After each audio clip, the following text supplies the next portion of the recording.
अर्जुन ने बेंगलोर से चलने से पहले ही सौम्या से फ़ोन पर बात कर ली थी कि वो सौम्या से मिलना चाहता है। सौम्या के कारण पूछने पर उसने बताया कि उसे बुआ के बारे में कुछ बात करनी है। सौम्या ने भी मिलने के लिए हाँ कर दिया क्योंकि उसे अर्जुन से बात आवाज में कुछ सीरियसनेस महसूस हो रही थी। अर्जुन ने दरवाजे पर जाकर घंटी का बटन दबाया तो सामने से किसी अनजान चेहरे ने दरवाजा खोला। जाहिर है अर्जुन उसे नहीं पहचानता था, इसलिए उसने साफ सटवार लहजे में ही उस इंसान से पूछा, सौम्या जी घर पर हैं?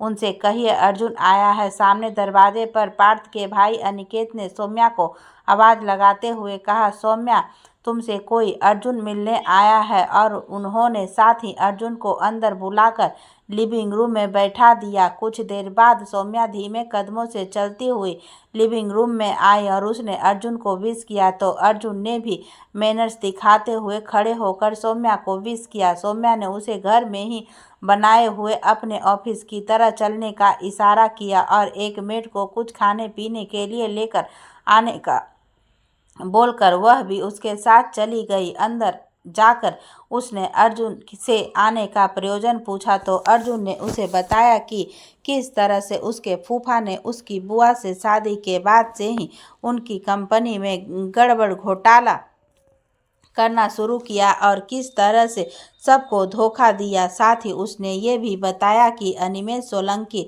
और उसके फूफा जी ने मिलकर किस तरह नितिक्षा को उसकी ज़िंदगी में लाने की प्लानिंग की और अब अर्जुन उन सब का पर्दाफाश करना चाहता है।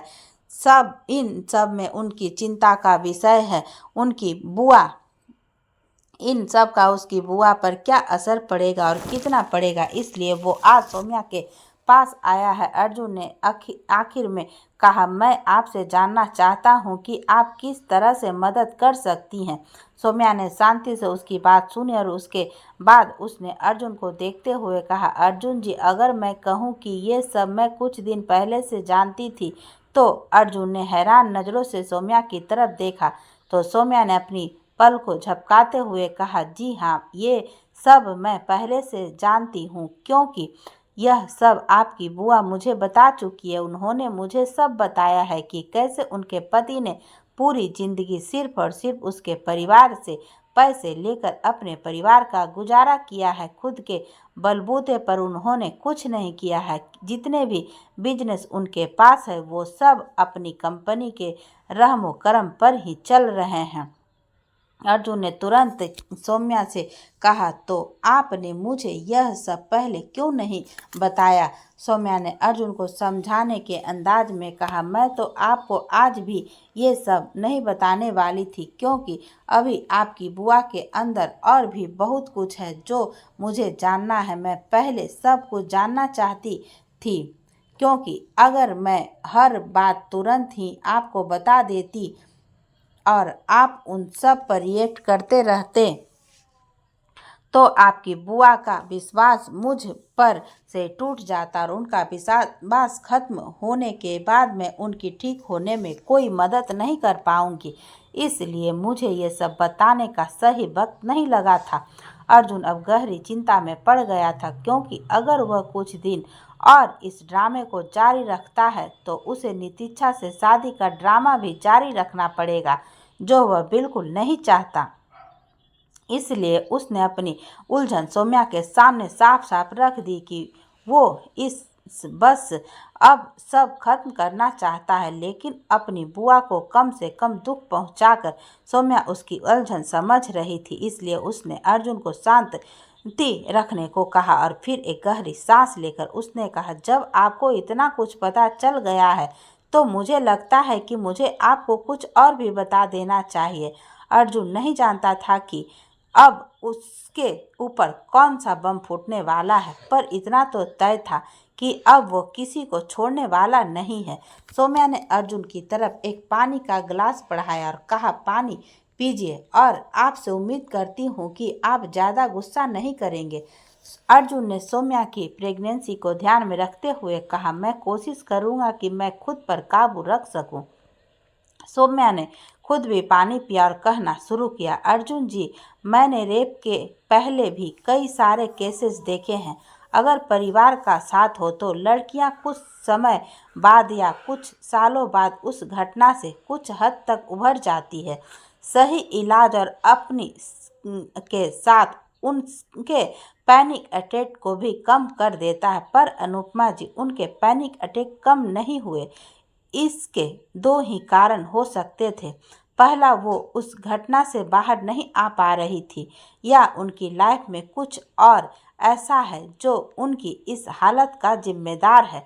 उनसे बात करने के बाद मुझे ये समझ आया कि वो उस 21 साल पहले के हादसे से इसलिए नहीं निकल पा रही है क्योंकि उनके पति उन्हें उस हादसे में को भूलने में मदद करने के बजाय हर रोज उन्हें वो हादसा याद दिला रहे हैं। सौम्या के हर शब्द के साथ अर्जुन का गुस्सा बढ़ रहा था और उसने अपनी मुट्ठियां कस ली थी। सौम्या ने एक बार फिर अर्जुन को पानी लेने का इशारा किया तो अर्जुन ने गिलास अपने हाथ में ले लिया। सौम्या ने फिर अपनी बात को जारी रखते हुए कहा, आपके फूफा जी ने शादी के दिन बाद ही आपकी बुआ को ये जता दिया था कि ये शादी कोई रिश्ता नहीं है बल्कि एक एहसान है जिसका भुगतान आपकी बुआ को अपने मायके से पैसे लाकर करना है। समाज में बेइज्जती के डर से आपकी बुआ ने सब अपने अंदर ही रखा और यही बना उनकी गिरती सेहत का कारण। वो अंदर ही अंदर सब झेलती रही। और आप जानते हैं, एक बार उन्होंने मुझसे कहा, अर्जुन ने गुस्से से अपनी लाल होती आंखों से सौम्या को देखा तो सौम्या ने कहा, उन्होंने कहा था कि तेजवीर ने तो एक बार उनके शरीर के साथ बलात्कार किया था, लेकिन उनके पति ने शादी के बाद हर दिन उनके साथ मानसिक और शारीरिक बलात्कार किया है। यह सुनते ही अर्जुन के हाथ की पकड़ उस कांच के गिलास पर बढ़ती गई और कुछ देर बाद वो गिलास दबाव न सह पाने की सूरत में एक चटाक की आवाज के साथ वीर गति को प्राप्त हो गया। सौम्या की हालत समझ सकती थी। आखिर उसके पास भी तो अर्जुन जैसा ही एक कुशल वर्जन था। जाने कितने ही कांच के गिलास पार्थ के हाथे बलि चढ़ चुके थे। उसने एक नौकर को आवाज लगाकर फर्स्ट एड किट लाने को कहा तो अर्जुन ने अपने आप को शांत करने की कोशिश करते हुए कहा, I am fine, don't worry. Servant ने आकर फर्स्ट एड किट वहां रखनी चाहिए तो सौम्या ने उसे अर्जुन के हाथ पर ड्रेसिंग करने का इशारा किया, लेकिन अर्जुन ने उसे हाथ दिखाकर मना कर दिया और टेबल से एक टिश्यू पेपर उठाकर बहते खून को साफ कर लिया। सौम्या समझ गई थी कि अर्जुन ड्रेसिंग नहीं करवाएगा तो उसने भी ज़्यादा जोर नहीं दिया और उसने कहा, अनुपमा जी ने अपनी ज़िंदगी में बहुत दुख देखा है। पहले वो हादसा, फिर एक ऐसी शादी जहां उन्हें कोई सुख नहीं मिला। पति के नाम पर एक ऐसा इंसान मिला जो इंसान कहलाने के लायक ही नहीं है। अब अगर आप सब कुछ सबके सामने ले आएंगे तो उन्हें बहुत दुख होगा। खुद के पति और अपने बच्चों के पिता से जब पूरा परिवार नफरत करेगा तो उनका दिल बहुत रोएगा, लेकिन ये एक बार का रोना शायद उनकी आगे की जिंदगी में कुछ सुकून भर देगा। आपको उन्हें अपना साथ, अपना स्नेह देना होगा। उन्हें समझाना होगा कि एक औरत का अपना वजूद भी होता है। वो सिर्फ एक बेटी, एक बहन, एक पत्नी या एक माँ नहीं होती, वो इंसान भी होती है और इंसान होने के नाते उन्हें भी खुशी खुशी जीने का अधिकार है। अर्जुन को सौम्या की बातें सुनकर अच्छा लग रहा था कि अगर ज़रूरत पड़ी तो वो उसकी बुआ को संभाल लेगी। अर्जुन ने उसे सब बताने के लिए थैंक्स कहा और उससे रिक्वेस्ट की कि अगर ज़रूरत पड़ी तो वो उसकी बुआ को लेकर आएगा। सौम्या ने भी मुस्कुराहट कर कहा, बिल्कुल, एनी टाइम। तब तक एक सर्वेंट अर्जुन के लिए कॉफ़ी लेकर आया और उसने सौम्या से कहा, दीदी, आपसे कोई अग्रिमा नाम की लड़की मिलने आई है। अग्रिमा का नाम सुनते ही सौम्या और अर्जुन ने एक दूसरे को देखा।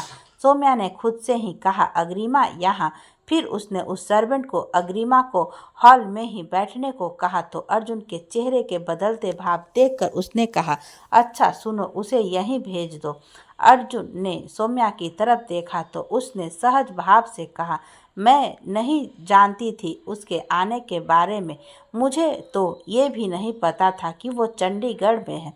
अर्जुन ने भी अब अपनी पीठ कुर्सी पर टिकाते हुए कहा, आज ही आई है। सौम्या ने पहले चौंक कर अर्जुन को देखा पर फिर मुस्कुरा दी और शायराना अंदाज में बोली, वो हमें नहीं जानते पर हमारे बारे में सब जानते हैं। अर्जुन ने उसकी बात पर कोई रिएक्शन नहीं दिया क्योंकि वो इस वक्त कहीं और उलझा हुआ था, पर अपनी सनशाइन को देखने का मौका वो कैसे छोड़ सकता था। अग्रिमा ने अंदर आते ही सौम्या को देखकर हाथ जोड़कर नमस्ते की और कहा, कैसे हैं दी आप? सौम्या ने भी खड़े होकर अग्रिमा को हक करते हुए कहा, मैं बिल्कुल ठीक हूँ, तुम बताओ। मैं भी ठीक, अग्रिमा ने अभी आधा ही जवाब दिया था कि अर्जुन एक नज़र पड़ते ही उसकी बाकी के शब्द गले के अंदर ही रह गई और वो अर्जुन को ऐसे देख रही थी मानो उसे यहाँ होने पर यकीन नहीं हो रहा था। निगाहें तो अर्जुन की भी अपनी सनशाइन पर अटक गई थी। वो अब भी उन्हीं कपड़ों में थी जिनमें वो बेंगलोर से आई थी, पर अब थकान और टेंशन से चेहरा उतरा हुआ लग रहा था। अर्जुन के यूं लगातार देखने से अग्रिमा ने अचकचाकर अपनी नजरें हटाई और सौम्या से कहा, आई एम सॉरी दी, मुझे नहीं पता था कि आप यहाँ। I am so sorry you disturb you, मैं थोड़ी देर बाद आती हूँ। यह कहकर वह जैसे ही बाहर जाने को हुई, सौम्या ने उसे ये कहते हुए रोक लिया। अरे रुको अग्रिमा। अग्रिमा के बाहर जाते हुए कदम ठहर गए तो सौम्या ने कहा, घर पर सिर्फ मेरे जेठ जी हैं तो तुम अकेली वहाँ क्या करोगी? अग्रिमा भी सौम्या से इससे पहले एक दो बार ही मिली थी तो वो ज़्यादा कुछ बोल नहीं पाई और वहीं एक तरफ रखे सोफे पर बैठ गई। वैसे तो वो सौम्या को परेशान नहीं करना चाहती थी, पर आज हॉस्पिटल में हुए वाक़ये ने उसे यहाँ आने को मजबूर कर दिया था। दरअसल आदिति जब अस्पताल गई तो मैनेजमेंट में कमेटी और सीनियर डॉक्टर ने उस पर दबाव बनाना शुरू कर दिया कि वो किसी तरह अग्रिमा को मनाए। अग्रिमा को पुलिस बुलवाने की बात पर अड़े देखकर एक कमेटी मेंबर ने कहा, डॉक्टर आदिति की लापरवाही की वजह से आपकी माँ के कमरे में कोई अनजान व्यक्ति घुस आया था।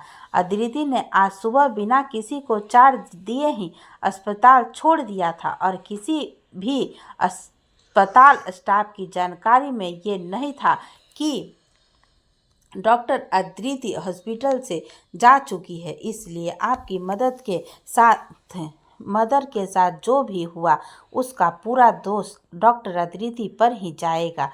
अगर आप पुलिस को बुलाएंगे तो अस्पताल अपनी साख को बचाने के लिए डॉक्टर आदिति पर इल्ज़ाम लगाकर उन्हें पुलिस के हवाले कर देगा। अग्रिमा ने एक नज़र आदिति को देखा जो उसे कुछ बदली हुई तो लग रही थी लेकिन साथ ही बेचैन और चिंतित भी नजर आ रही थी।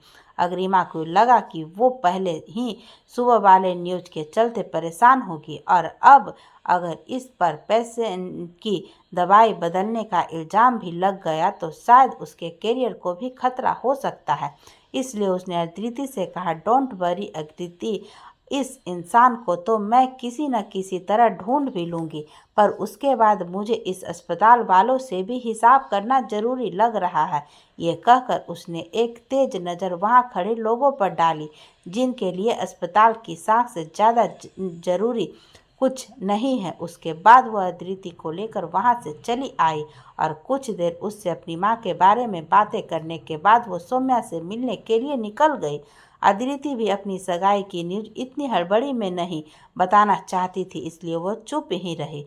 और वैसे भी अभी अग्रिमा बहुत परेशान थी और जल्दी में भी थी। अग्रिमा सौम्या के ऑफिस में एक तरफ सोफे पर बैठी सौम्या के कुछ कहने का इंतजार कर रही थी। उसे समझ नहीं आ रहा था कि वह अर्जुन के सामने क्या कहे और कैसे कहे, और इससे भी बड़ी बात उसे अर्जुन के यहाँ आने का कोई प्रयोजन नजर नहीं आ रहा था। इसलिए वह कसमकस में उलझी हुई खुद में ही कुछ सोच रही थी। अर्जुन अग्रिमा को नहीं देख पा रहा था क्योंकि वह उसके पीछे वाले सोफे पर बैठी थी, पर उसकी आंखों की इधर उधर घूमती हुई पुतलियां सौम्या को साफ नजर आ रही थी और वह अर्जुन के अग्रिमा को न देख पाने की बेचैनी को खूब समझ रही थी। हालांकि वो नहीं जानती थी कि वो दोनों एक दूसरे से पहले मिल चुके हैं या नहीं, लेकिन फिर भी किसी के हाव भाव पढ़ने के अच्छा तजुर्बा था उसे। सौम्या अपने प्रोटोकॉल के चलते अग्रिमा के सामने अर्जुन की बुआ की कोई बात नहीं कर सकती थी, इसलिए उसने अग्रिमा से ही कहा, अग्रिमा तुमने आने से पहले फ़ोन भी नहीं किया, सब ठीक है ना? अग्रिमा ने एक नज़र अपने आगे बैठे अर्जुन की पीठ पर डाली और फिर सौम्या से कहा, दी काम बहुत ज़रूरी था इसलिए बिना बताए ही आना पड़ गया। क्या जीजा जी यहाँ हैं? मुझे उनसे भी बात करनी थी।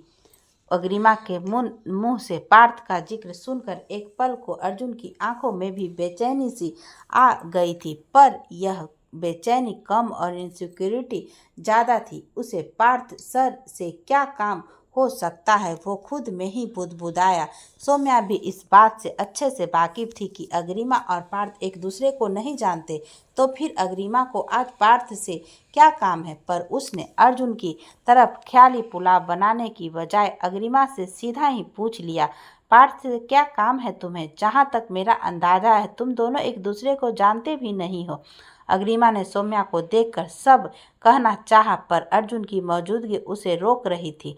पर फिर भी उसने हिम्मत करते हुए कहा, दी मेरी माँ का ऑपरेशन था कल रात और सुबह हॉस्पिटल के किसी अनजान आदमी ने उनकी दवाइयाँ बदल दी और अब उनकी हालत काफ़ी क्रिटिकल है। सौम्या ने अग्रिमा को कन्फ्यूजन में देखा क्योंकि उसके हिसाब से तो राखी जी ही उसकी माँ थी और राखी जी के ऑपरेशन के बारे में उसे कैसे नहीं पता था। पर उसने ये सोचकर अपना ख्याल झटक दिया कि आजकल उसकी फैमिली उसे किसी भी तरह से स्ट्रेस से दूर रखती है।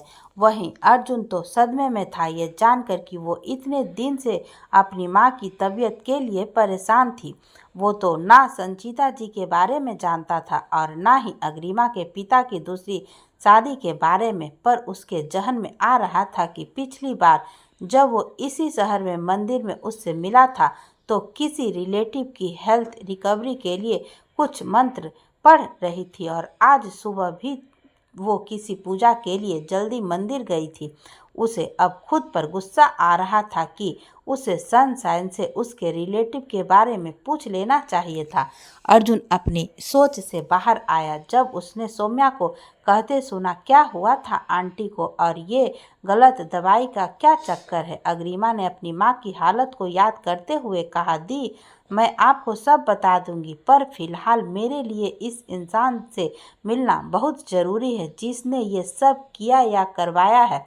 मैं पुलिस कंप्लेन करना चाहती थी, पर हॉस्पिटल में हालात कुछ ऐसे बन गए थे कि मुझे अब उस इंसान को खुद ही ढूंढना होगा और इसलिए मैं पार्थ जीजाजी से मिलने आई थी मदद के लिए। अर्जुन को बिल्कुल भी अच्छा नहीं लगा कि अग्रिमा ने उसे छोड़कर किसी और की मदद के लिए चुना। इस बात को सोचकर ही उसके जबड़े कस गए थे। वहीं सौम्या ने न जाने क्या सोचकर झूठ बोलते हुए अग्रिमा से कहा, अग्रिमा यार, पार्थ तो कल से शहर से बाहर हैं और आज भी शायद ही आए। अर्जुन ने सौम्या की बात सुनी तो पर वो बिना कुछ कहे अपने फ़ोन में कुछ देखने का नाटक करता रहा। तो सौम्या ने अग्रिमा से कहा, मैं पार्थ से फ़ोन पर बात करके देखती हूँ और साथ ही एक दवाई भी लेनी है, मुझे वो लेकर आती हूँ। सौम्या ने भगवान को याद करते हुए दोनों को अकेला छोड़ दिया तो दोनों की ही धड़कनें बढ़ गई। शायद दोनों को ही एक दूसरे से यहाँ मिलने की उम्मीद नहीं थी। अग्रिमा अर्जुन से कुछ कह न पाने की सूरत में अपनी नज़रें झुकाए बैठी थी और अर्जुन किसी की आहट न पाकर अपनी जगह से उठा और अग्रिमा के सामने आ गया। अग्रिमा बहुत उम्मीद के साथ सौम्या और पार्थ के पास आई थी और पार्थ का शहर में न होना उसे उदास कर गया और उस उदासी ने अर्जुन को भी उदासी से भर दिया था। अग्रिमा ने अपना सिर उठाकर देखा तो अर्जुन थोड़ा पीछे होकर उसके सामने खड़ा था। अग्रिमा बैठी हुई थी और अर्जुन के खड़े होने की वजह से अग्रिमा की सीधी नज़र उसके चोटिल हाथ पर गई। सब भूलकर वो एकदम से खड़ी होकर उसका हाथ अपने हाथ में लेते हुए बेचैनी से बोली, ये क्या हुआ? हे भगवान, इतनी चोट और कांच अभी भी हाथ में है।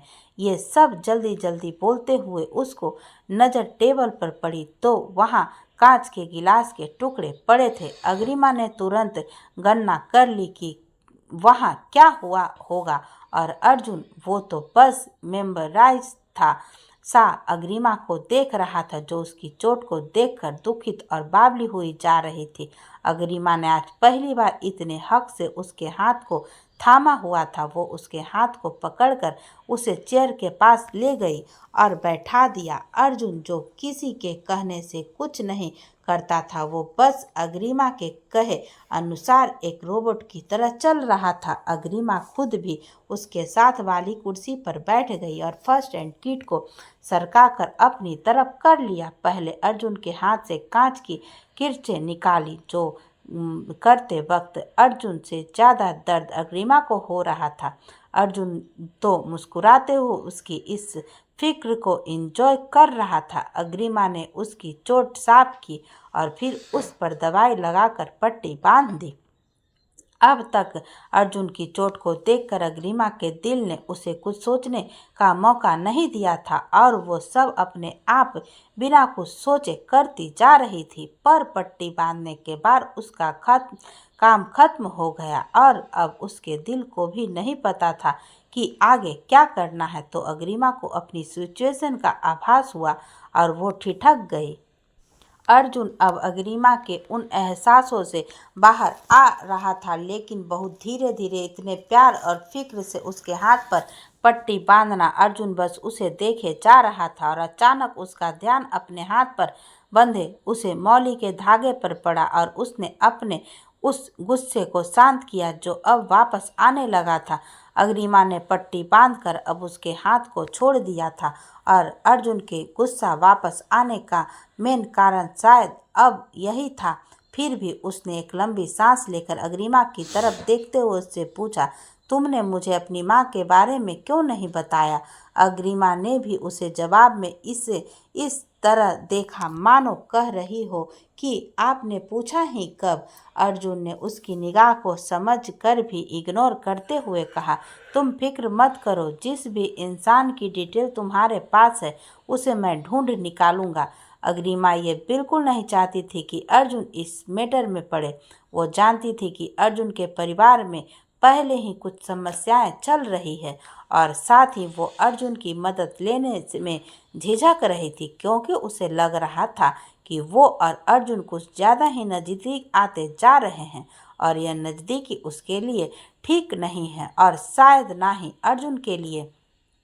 इसलिए उसने अर्जुन से कहा, आपको यह सब करने की कोई ज़रूरत नहीं है, ये मेरा पर्सनल मैटर है और मैं खुद देख लूँगी। अर्जुन को पर्सनल मैटर सुनते ही बहुत गुस्सा आया और उसने गुस्से से अग्रिमा से कहा, क्या कहा तुमने? तुम्हारा पर्सनल मैटर तुम देख लोगी? और कैसे देख लोगी, जरा बताना। पुलिस स्टेशन के चक्कर काटोगी? अगर पार्थ सर ने उस लड़के को ढूंढ भी दिया तो भी आगे क्या कर गे? वो ये सब क्यों कर रहा है, किसके लिए कर रहा है, यह सब जानने के लिए तो मैं उससे पूछताछ करनी पड़ेगी और उसके बाद उसे पुलिस के हवाले करना होगा। यह सब इतना आसान नहीं है जितना समझ रही हो, इसलिए कह रहा हूँ कि यह सब मुझ पर छोड़ दो, मैं देख लूँगा और तुम्हें सब बता भी दूँगा। अर्जुन ने बहुत ही साफ शब्दों में अग्रिमा को समझाना चाहा और उसके लहजे में जितनी फिक्र थी उतनी ही निराशा के साथ अग्रिमा ने उससे कहा, जानती हूँ आप सब देख लेंगे, लेकिन नहीं चाहती कि आप सब देखें। अगर मुझे आपकी मदद चाहिए होती तो मैं खुद आपको कॉल कर सकती थी।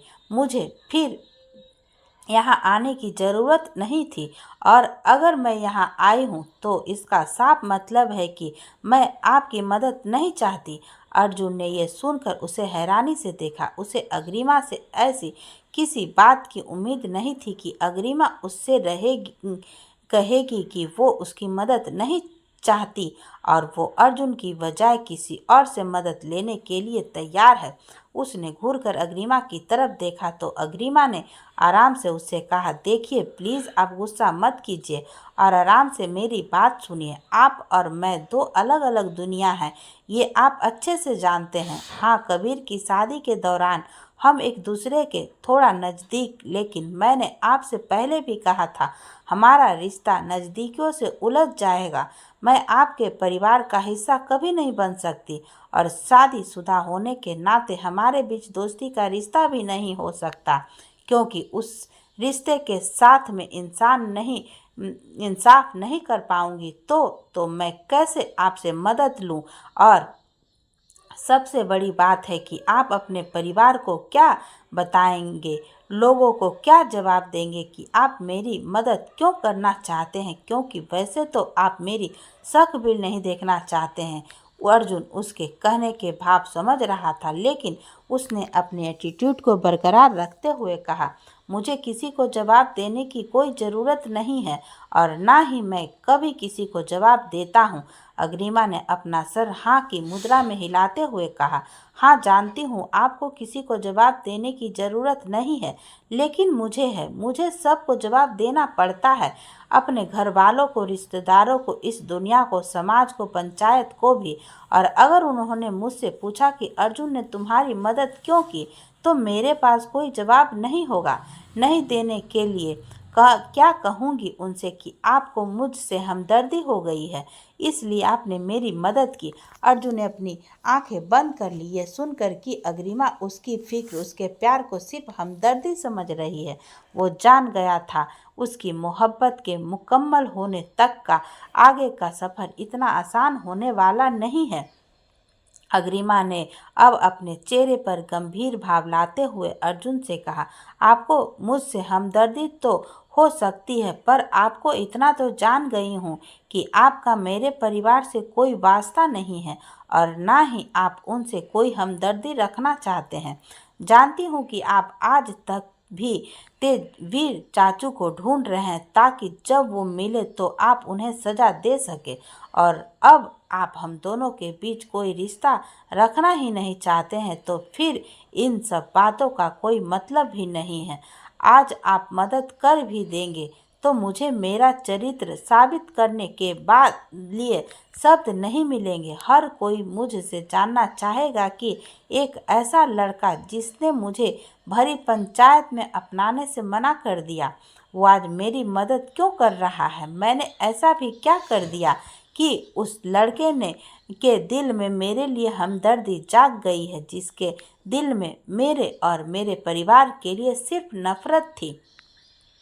अर्जुन ने अविश्वास की नज़रों से अग्रिमा को देखा, क्योंकि उसे यकीन नहीं आ रहा था कि ये वही लड़की है जो हमेशा ही पॉजिटिविटी से भरी रहती है और आज इस तरह की नेगेटिव बातें कर रही है। अर्जुन चाहता था कि अग्रिमा उससे उसके दिल की सारी बातें कहे, पर अग्रिमा ये सब किस बिनाह पर कहती जो कुछ उसकी माँ ने होश में आने के बाद अग्रिमा को बताया था, उससे तो एक बार फिर से काफ़ी कुछ उलझ सकता है। और इन सब का सबसे ज़्यादा फर्क पड़ने वाला है अर्जुन की बुआ का। अग्रिमा की सबसे बड़ी परेशानी यही थी कि वो अब अनुपमा जी को और दुख नहीं पहुंचाना चाहती है, और वैसे भी अब तक अग्रिमा को अंदाज़ा हो गया था कि उसकी माँ की जान लेने का मकसद जिसका भी है वो कहीं न कहीं अनुपमा जी से भी जुड़ा हुआ है। इसलिए वो अर्जुन से कुछ पता करवाने की बजाय पहले खुद पता लगाना चाहती है। अर्जुन ने अब जब अग्रिमा को खुद के ख्यालों में गुम देखा तो उसे कुछ ठीक न होने की आशंका नजर आई। उसने प्यार से अग्रिमा से कहा, क्या हुआ है, तुम किस तरह की बातें क्यों कर रही हो।